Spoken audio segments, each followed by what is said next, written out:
جی بسم اللہ الرحمن الرحیم رب اشرح لی صدری ویسر لی امری واحلل عقدۃ من لسانی یفقهوا قولی واجعل لی وزیرا من اہلی سبحانک لا علم لنا الا ما علمتنا انک انت العلیم الحکیم تب علینا انک انت التواب الرحیم۔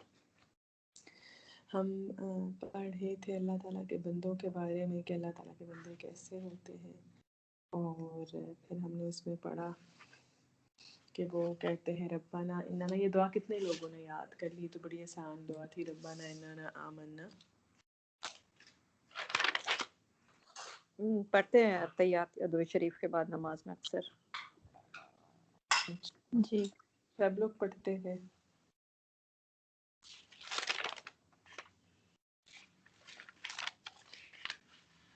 میں نہیں پڑھتی تھی، اب یاد پڑھوں گی انشاءاللہ۔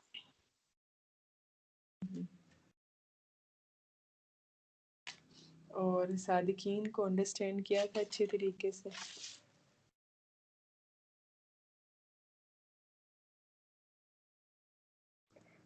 جی ثنا، میں ایک کویسچن، میں جب سے سوچ رہی تھی، مجھے ایک کویسچن تھا، بھول گئی تھی، اب یاد آ گیا، پوچھ لوں؟ جی جی بتائیے۔ جب آپ ہمیں صادقین پڑھا رہی تھیں، پھر میرے دماغ میں آ رہا تھا میں پوچھوں، جیسے سچ کی تلقین، اور جہاں اب ہیبیچول اگر آپ عادت سچ کی ڈال لیں اور سب بات ہونے لگی، تو اگر بچپن میں ہم سنتے تھے، پتہ نہیں یہ سچی بات ہے یا غلط ہے، کہ اگر آپ کو مصلحتاً جھوٹ بولنا پڑے تو آپ بول سکتے ہیں، یہ کہاں تک سچ ہے؟ جھوٹ بولنے کے بارے میں فاطمہ 2-3 آتی ہیں، بلکہ میرے پاس ہے، میں آپ کو بتا دیتی ہوں، جس میں اللہ تعالیٰ نے آسانیاں دی ہوئی ہیں۔ یہ آپ ہی، یہ مطلب آپ کے لیے کیا، میں اپنے لیے پڑھ رہی ہوتی ہوں۔ یہ اس کہی جب میں نے آپ کے لیے نا جھوٹ پہ ریسرچ کی تھی نا، تو یہ اس پہ صادق پہ کی تھی، کیونکہ میرے پاس صادق کے لیے بہت زیادہ وہ نہیں تھا، تو اس میں انہوں نے یہ بھجوایا تھا، میں نے آپ لوگوں کے ساتھ شیئر نہیں کی تھی کیونکہ میں نے اس کو ضروری نہیں سمجھا تھا۔ میں آپ کو بتا دیتی ہوں کہ کون سی 2-3 آپ کے پاس ہیں۔ میں اصل میں کنفرم کرنا چاہ رہی ہوں کہ یہی والی ہیں جو میں سمجھتی ہوں۔ ایک سیکنڈ دے دیں، میں کھول لیتی ہوں۔ ہاں، میں سنا دیتی ہوں آپ کو آپ کے سوال کا جواب۔ حضرت کلثوم بنت عقبہ بیان کرتی ہیں کہ میں نے رسول اللہ صلی اللہ علیہ وسلم کو 3 چیزوں میں جھوٹ بولنے کی رخصت دیتے ہوئے سنا ہے، یعنی 3 چیزوں میں آپ کو جھوٹ الاؤ ہو سکتا ہے۔ نمبر 1 یہ کہ ایک وہ جو لوگوں کے درمیان صلح کرانے کے لیے کوئی بات کرتا ہے اور اس کا مقصد صرف اور صرف یہ ہوتا ہے کہ ان دونوں میں صلح ہو جائے، ٹھیک ہے۔ اس میں وہ بھی ہوتا ہے کہ میاں بیوی کا بھی ہوتا ہے کہ وہ ان کی صلح اگر آپس میں کرانی ہو تو جھوٹی بات کی جا سکتی ہے کہ کوئی اچھی بات کہ اس نے یہ کہا تمہارے لیے یا اس نے یہ کہا تمہارے لیے، ٹھیک ہے، اور اس کا مقصد صرف اور صرف اللہ کو پتہ ہوتا ہے کہ اصلاح ہوتا ہے، یعنی بہتری کرنا ہوتا ہے۔ دوسرا وہ شخص جو جنگ کے موقع پر کوئی بات کرتا ہے، یعنی جنگ کے موقع پہ بہت میٹر کرتی ہے نا رومرز، کہ کچھ بھی اڑا دو، جیسے احد کے موقع پہ رسول وسلم کی طرف سے بندے نے جا کے جھوٹ بولا تھا کہ وہ بہت بڑے لشکر لے کے آ رہے ہیں تمہارے لیے، انشاءاللہ آپ پڑھیں گے اس کو، تو وہ جنگ کے موقع پہ ایسی کوئی بات کرنے کو آپ جھوٹ بول سکتے ہیں۔ اور تیسرا جیسے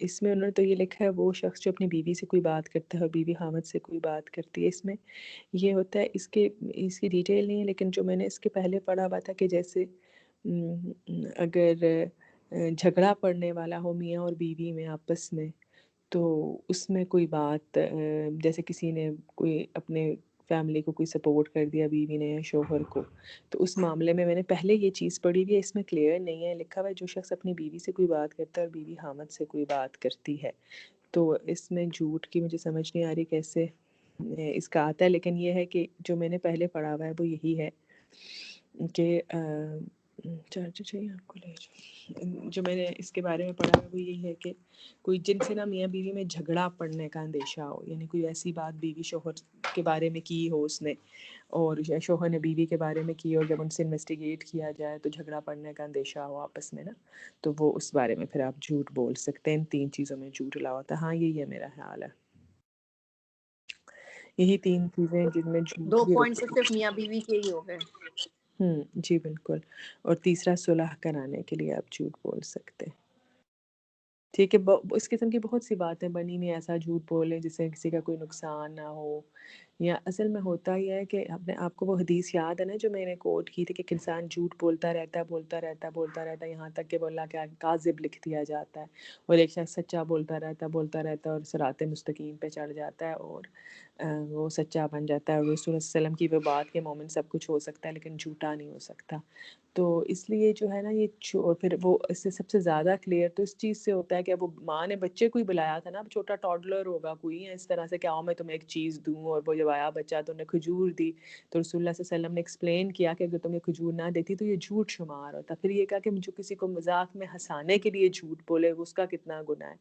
تو وہ بات یہ ہے کہ ہمیں تو سب کلیئر ہے، تو پھر کس چیز پہ جھوٹ بولیں گے آپ جب آپ بچے کو، چھوٹے بچے کو نہیں یہ بلانے کو کہہ سکتے جھوٹا، جھوٹ نہیں بول سکتے، یا غلط بات اس کے لیے مس گائڈ اس کو نہیں کر سکتے، تو آپ پھر کس طرح سے کسی بھی اور معاملے میں جھوٹ بول سکتے ہیں نا۔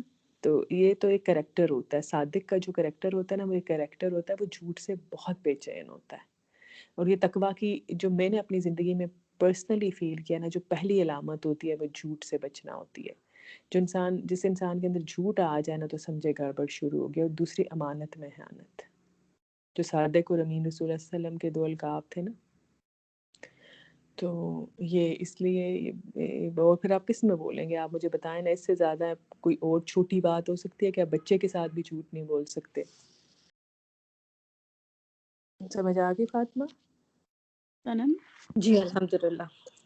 جی رابی؟ سنم ایک کوسچن میرا تھا، یہ میرے تھوڑا سا اس کو کچھ ہے کنفیوژن سا، مطلب وہ ہے کہ کل ہم نے یہ پڑھا تھا نا کہ ایک اس بندے کے بارے میں کہ مطلب ایک وہ بندہ جو کہتا ہے اننا آمنا، تو اس کی پھر آگے ہم نے یہ پڑھا تھا کہ اس کی بھی گارنٹی نہیں ہے، کہ جس کا مطلب ایمان کا لیول تو ہائی ہے بہت زیادہ، لیکن اس کی گارنٹی نہیں ہے کہ اس کو آگ سے وہ بچ سکے گا۔ ہاں ہاں تو مطلب مجھے یہ چیز سمجھ نہیں آئی کہ مطلب بہت ایمان، جن کا ایمان کا لیول ہائی ہے وہ بھی آگ میں مطلب ہر بندہ ضرور جائے گا، مجھے یہ سمجھ نہیں ہاں، آئی۔ ایسا ہے نا کہ انسان جو ہے، یہ اگر آپ اس کو دیکھو نا، اس کو میں نے آپ کو یوں سمجھایا تھا، بلکہ میرے بالکل سامنے ہی لکھا ہوا ہے کہ اب ایک اس میں ہم نے دنیا کے ہائی اسٹینڈرڈس، یہ اس انسان کے لیے تھا جس نے دنیا میں اپنے لیے بہت ہائی اسٹینڈرڈ طے کیا ایمان کا نا، تو پوری کوشش کرتا ہے کہ وہ ایمان پہ قائم رہے، لیکن اس کے ربنا اننا آمنا وہ کہہ رہا ہے، اس کے باوجود وہ اللہ سے کہہ رہا ہے فاغفر لنا ذنوبنا وقنا عذاب النار، اور اسی سے یعنی اس کو وہ ایمان لانے والا ہے، صاف اقرار کر رہا ہے کہ اللہ تعالیٰ میں ایمان لے آیا، اس کے باوجود وہ آگ سے اس کی پناہ مانگ رہا ہے۔ اس میں یہی ہے نا، ربی ہمیں یہ آیت یہی بتا رہی ہے نا۔ جی جی یہی تو اب یہ ہے کہ اسی طرح ہم نے پڑھا ربنا آتنا فی الدنیا حسنہ وفی الآخرہ حسنہ وقنا عذاب النار، سورہ بقرہ میں بھی یہ ایکسپریشن آیا۔ تو اب صاف لگ رہا ہے کہ ایک ایسا شخص ہے جو اپنی کیئرلیسلی زندگی نہیں گزار رہا، ٹھیک ہے۔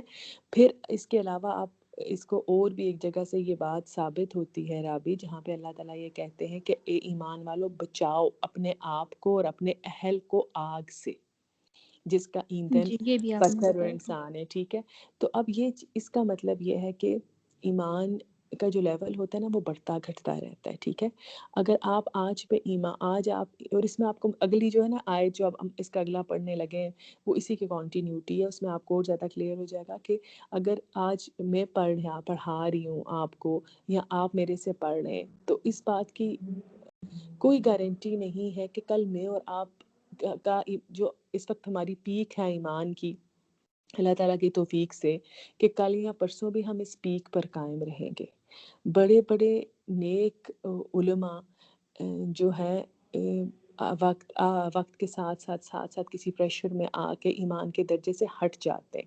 تو یہ جو ایمان کا پروسیس ہوتا ہے نا، معافی مانگنے کا پروسیس ہوتا ہے، یہ روز کی ایک جدوجہد ہوتی ہے جو آپ صبح سے اٹھ کے شروع کرتے ہیں اور رات کو سوتے تک آپ ختم کرتے ہیں اس کو، کہ اللہ تعالیٰ بس میرا ایمان کا لیول باقی رہے، میں اس لیول سے نہ ہٹ جاؤں، میں کسی ایسے گناہ کی مرتکب نہ ہو جاؤں، کوئی گناہ کبیرہ مجھ سے نہ ہو جائے کہ میری ساری نیکیاں ضائع ہو جائیں۔ اب آپ آگے پڑھو گے اس میں، اسی سورہ آل عمران میں آئے گی، اللہ تعالیٰ کہتے ہیں حبطت اعمالہم فی الدنیا، کہ اللہ انہوں نے دنیا میں جتنے بھی عمل کیے تھے وہ سارے کے سارے ضائع ہو گئے۔ اتنا ڈر لگتا ہے نا کہ ایک بندہ جیسے عمارت بناتا جائے اور اینڈ میں وہ اس کے کام نہ ہے بیسکلی، وہ یہودی علماء اس کے لیے، عیسائی اور یہودی علماء کے لیے انہوں نے یہ کہا تھا کہ ان کی جتنی بھی نیکیاں آپ کرنے کو، راہب بھی بنے ہوئے، سب کچھ بھی بنے ہوئے، لیکن وہ سب ضائع ہو گیا. تو اس لیے یہ چیز، اس لیے اگر آپ آج ایمان پہ ہیں تو اس کی گارنٹی نہیں ہے کہ آپ کل بھی ہوں گے، آپ پرسوں بھی ہوں گے. اسی لیے ہم نے جو بھی پڑھا نا الصابرین والصادقین، اس کے بعد ہم جو پڑھیں گے اس کا آخری جو ہے والمستغفرین بالاسحار، کہ راتوں کو اٹھ کے توبہ کرنے والے، کہ اللہ جی کوئی غلطی نہ ہو گئی ہو ہم سے، ہمیں دوبارہ ایمان پہ قائم رکھنا. سمجھ آئی؟ تو یہ آپ بیسکلی آپ کو، آپ کے ایمان کو قائم رکھنا، ایمان آنا، بلکہ شروع کا ایمان تو کہتے ہیں بہت خوبصورت ہوتا ہے. جب آپ نیا ایمان کو پہچانتے ہیں آپ بڑے جوش میں ہوتے ہیں، آپ کا دل کرتا ہے پرانے روزے بھی رکھ لیں، پردہ بھی کر لیں، نمازیں بھی پوری کر لیں، سب کچھ کریں، سچے بھی ہو جائیں سب.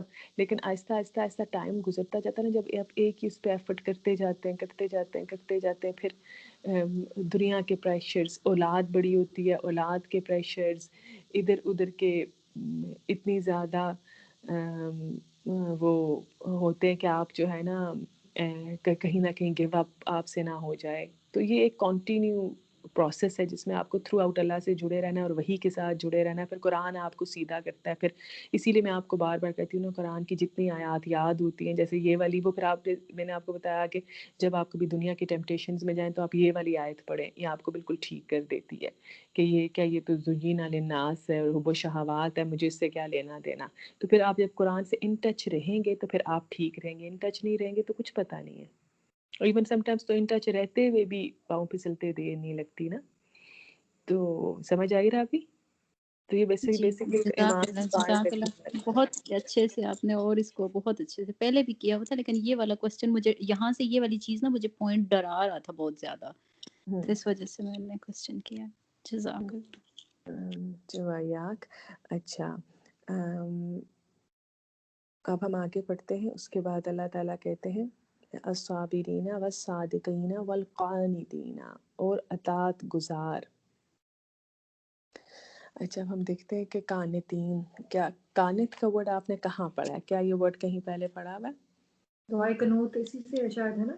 Very good. اور کنات پسندی تو نہیں آتی اس میں؟ نہیں کنات نہیں نہیں نہیں، وہ بالکل نہیں، وہ اردو کا ورڈ ہے، عربی کا ورڈ نہیں.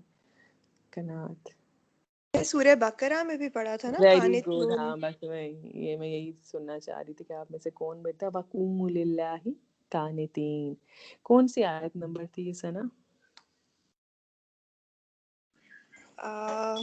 آیت نمبر تو یاد نہیں ہے، مگر اتنا کسی ضرور کو یاد ہے. یاد ہے تو چلیں ابھی ہم اس کو ڈسکس کریں گے تو انشاءاللہ آپ لوگوں کو یاد ہے. سارا آپ چیک کرو ذرا، یہاں کوئی بھی چیک کرے آیا اگر نکال لے میرے لیے تو آسانی ہو جائے گی. اچھا جی، اب یہ ہے نا کہ اچھا اب پتہ ہے ہوتا یہ اصل میں کہ یہ جو حب الشہوات ہوتی ہے نا، یہ اللہ تعالیٰ نے فرشتوں کے اندر نہیں ڈالی. صرف انسان ایسے ہیں اور جن کی پروگرامنگ ایسی ہوئی ہوئی ہے کہ یہ ان کے اندر یہ حب الشہوات ڈلی ہوئی ہیں. تو اس لیے جو ہے نا انسان کو بہت زیادہ الرٹ رہنے کی ضرورت ہوتی ہے. ٹھیک ہے، اس کو صابر بننے کی ضرورت ہوتی ہے. ٹیمپٹیشنز پہ، تکلیفوں پہ خرچ کرتے ہوئے کہ میرے پاس آیا تو میں کیوں خرچ نہ کروں، if I can afford then why not. اور پھر وہاں پہ صبر، نہیں تمہیں تمہارے رب نے اسراف سے منع کیا ہوا ہے، تم نہیں کر سکتے. پھر آپ نعمتوں پہ صبر کرتے ہیں، پھر آپ مصیبتوں پہ صبر کرتے ہیں. میں کہتی تو میں بہت ہوں کہ مصیبتوں پہ صبر کرنا آسان ہوتا ہے، لیکن جب کسی کی اولاد چلی جاتی ہے یا کسی کا شوہر، تو اس وقت یہ جو ہے نا، یہ سارا میں وہی کہتی ہوں نا، ایک کریکٹر ہے جو بنتا ہے. بصیر بالعباد، اللہ نے کہا نا جزاک اللہ خیر، خدا کے آگے ادب سے کڑے رہا کرو. قوموا للہ قانتین، یہی والی آیت تھی. اس کو ہم انشاءاللہ ابھی ایکسپلین کریں گے تو آپ کو یاد ہو جائے گا، آپ کو سمجھ آ جائے گی. اس کو ہم دیکھتے ہیں اس کو. اچھا، اب یہ ہے کہ اس لیے ہم لوگ چونکہ انسان ہیں اور ہم سب کو یہ چیزیں اٹریکٹ کریں گی جو پیچھے بتائی ہیں. اس میں کوئی اپنے آپ کو کوسنے کی یا اپنے آپ کو گنہگار بہت سمجھنے کی یا وہ والی بات نہیں ہے. یہ ایک فیکٹ ہے، پہلے تو اس چیز کو انڈرسٹینڈ کر لیں. دوسری چیز یہ ہے کہ انسان جو ہے نا وہ بہت پاورفل ہے. اپنے آپ کو کبھی بھی بیچارہ نہیں سمجھنا، یہ بات یاد رکھیے گا. اللہ تعالیٰ نے آپ کو اپنے ہاتھ سے بنایا ہے، آپ بہت زیادہ امپورٹنٹ ہیں اور آپ میں بے پناہ صلاحیتیں ہیں. دنیا کی کوئی ٹیمپٹیشن، دنیا کی کوئی بھی کشش اس بھوک سے زیادہ طاقتور نہیں ہے جو اللہ تعالیٰ نے آپ کے اور میرے اندر بھوکی ہے. آپ نے یہ نہیں کہنا ہائے کیا کروں مجھ سے ہو جاتا ہے، نہیں. آپ نے یہ کہنا میں تو صابرین میں سے بنوں گی، میں تو قانتین میں سے بنوں گی. اور آپ اگر ہم نہ بن سکتے نا، اللہ تعالیٰ ہمیں کبھی بھی یہ بننے کو نہ کہتے.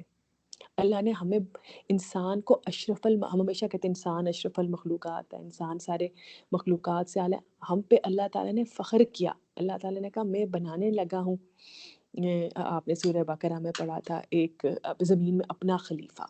کتنے فخر سے اللہ نے کہا. اور یہ جو بھی اللہ تعالیٰ کے ورڈ ہے نا بصیرم بالعباد، اس میں کتنی خوبصورتی آیا. نمبر 15 کا اینڈ اگر دیکھیں کہ میں اپنے بندوں کو دیکھنے والا ہوں. وہ آپ کو یاد ہے نا، میں نے آپ کو حدیث سنائی تھی کہ اللہ تعالیٰ کہتے ہیں چھوڑ دو مجھے اور میرے بندوں کو، اگر وہ غلطی کریں تو میں ان کا طبیب ہوں، اور اگر وہ میرے طبیب کا مطلب ڈاکٹر، یعنی میں ٹیسٹ دے کے ان کو ٹھیک کر دوں گا، اور اگر وہ میرے فرما بردار ہیں تو میں ان کا حبیب ہوں، یعنی ان کا دوست. تو یہ انسان کا نا جو اللہ تعالیٰ نے اپنے ایٹریبیوٹس کی ہلکی ہلکی سی گلمپس انسان کے اندر ڈالی ہے، اس کو یہ انسان کو بہت زیادہ پاورفل بناتی ہے. تو ابھی نا ہمارے ساتھ والے نیبر سے چھوڑ گئے گھر، کہہ کے نا کس گھر میں جن ہے، ہمارے اپنے کرایہ دار تھے. اب ہمارا جڑا ہوا گھر ہے، ساتھ ڈپلیکس بنا، بہت پرانی بات ہے. تو اس کے بعد کافی لوگ آئے، اور اس سے پہلے والے بھی ان کے اپنے کوئی وہم کے مریض تھے. تو وہ بڑی نا گھر میں یہ بات سرکولیٹ کر گئی، تو بچوں کے کانوں میں بھی کہیں پڑ گئی یہ بات. وہ بڑا ڈرنا شروع ہو گئے. تو پھر میں نے ان کو سمجھایا کہ اگر انسان پاورفل نہ ہوتا تو اللہ تعالیٰ جنوں سے، ابلیس جن تھا نا، اور فرشتوں سے سجدہ نہ کراتے. تو انسان بڑی ہی طاقتور مخلوق ہے ہر لحاظ سے. تو وہ میں بیچاری سیلف پٹی، اس کو بڑا سا کراس لگا لیں اپنی زندگی میں. ٹھیک ہے، مجھ سے نہیں ہوتا، آئی کانٹ ڈو. نہیں، جو کام رسول اللہ صلی اللہ علیہ وسلم اللہ تعالیٰ کے پیغمبر تھے، انہوں نے ایک ٹیم بنائی. ان کے ساتھ حضرت علی تھے، حضرت فاطمہ تھیں، حضرت ابو بکر عمر تھے. بہترین، اس زمین کے بہترین انسان جن کی اللہ تعالیٰ آگے قرآن میں تعریف کرتے ہیں کہ شجرۃ طیبہ کہہ کے، مسلمان نبی صلی اللہ علیہ وسلم کے صحابہ کی تخلیق کیے. کیسے بنے وہ اتنے بہترین انسان؟ نبی صلی اللہ علیہ وسلم کی سنت پہ حدیث اور قرآن، اور یہ تینوں چیزیں ہمارے پاس محفوظ ہیں. تو سب سے پہلے تو اپنے آپ کو یہ بتانا ہے کہ آیا نمبر 17 میں اللہ تعالیٰ جو کہہ رہے الصابرین والصادقین، یہ میں بھی بن سکتی ہوں. ٹھیک ہے، اور میں انشاءاللہ بنوں گی. اچھا، اب اللہ تعالیٰ کہتے ہیں والقانتین. اس کو دیکھ لیتے ہیں یہ کیا ہے، قنوت کیا ہوتا ہے. کاف نون تا کو دیکھ لیجئے. اب ہوتا یہ تھا کہ اس کا بڑی انٹرسٹنگ ڈسکرپشن ہے نا. پہلے زمانے میں کولرز یا برتن اس طرح سے ہوتے نہیں تھے، تو لوگ کیا کرتے تھے کہ چمڑے کے بیگوں میں نا پانی ڈالا کرتے تھے. اور پھر کندھے پہ آپ نے دیکھا بھی ہوگا مشکیزہ اس کو کہتے تھے، کندھے پہ اٹھا کے ایک جگہ سے دوسری جگہ جاتے تھے. کبھی کوئی پرانی موویز یا ڈاکومنٹریز دیکھنے کا اتفاق ہوا تو اگر پانی زیادہ دیر اندر رہتا تھا نا ان بیگز کے، تو چمڑا اندر سے سافٹ ہو جاتا تھا. ٹھیک ہے، کیا ہوتا تھا، بالکل نرم سا ہو جاتا تھا پانی اگر زیادہ دیر رہے. آپ آئی تھنک آپ امیجن کر سکیں گے اس سچویشن کو. اب اس کو قانت کون ہوتا ہے؟ جو اندر سے بالکل ہمبل ہو جائے، جس کی ایگو اندر سے بالکل ختم ہو جائے. تو وہ اتنی عاجزی آئے اس کے اندر، اتنی عاجزی آئے کہ جو اللہ کا حکم آئے گا میں اس کو مانتی جاؤں گی. جیسے کبھی ہوتا ہے نا، اگر اس کو یوں ہمیں سمجھایا تھا ہماری استاد نے کہ جب کبھی کوئی مجرم پکڑا جاتا ہے نا کوئی کسی گناہ میں، تو اس کی ویڈیوز بھی بن رہی ہوتی ہیں آج کل اور سارا رنگے ہاتھوں. تو وہ کہتا ہے پلیز میری ویڈیو نہ چلانا، ایک دفعہ چھوڑ دو. تو ایک دفعہ چھوڑ دو، تم جو کہو گے میں کروں گا. اور وہ ذلت کا احساس، وہ کیا ہے، وہ اس کی نا قنوت کی سچویشن ہوتی ہے. وہ بالکل زمین پہ گر جاتا ہے، کہتا ہے بس میں کسی طرح چھوٹ جاؤں. تو اب جو قنوت ہوتا ہے نا، وہ جو قانت انسان ہوتا ہے، وہ اتنا اللہ تعالیٰ کو پہچان چکا ہوتا ہے اور وہ اللہ تعالیٰ کی وحی کو اس طرح تک تسلیم کر چکا ہوتا ہے، اس کے اندر اتنی عاجزی آتی ہے کہ اللہ تعالیٰ کا جو بھی حکم آتا ہے پھر وہ مانتا جاتا ہے. وہ یہ نہیں کہتا کیوں، کس لیے،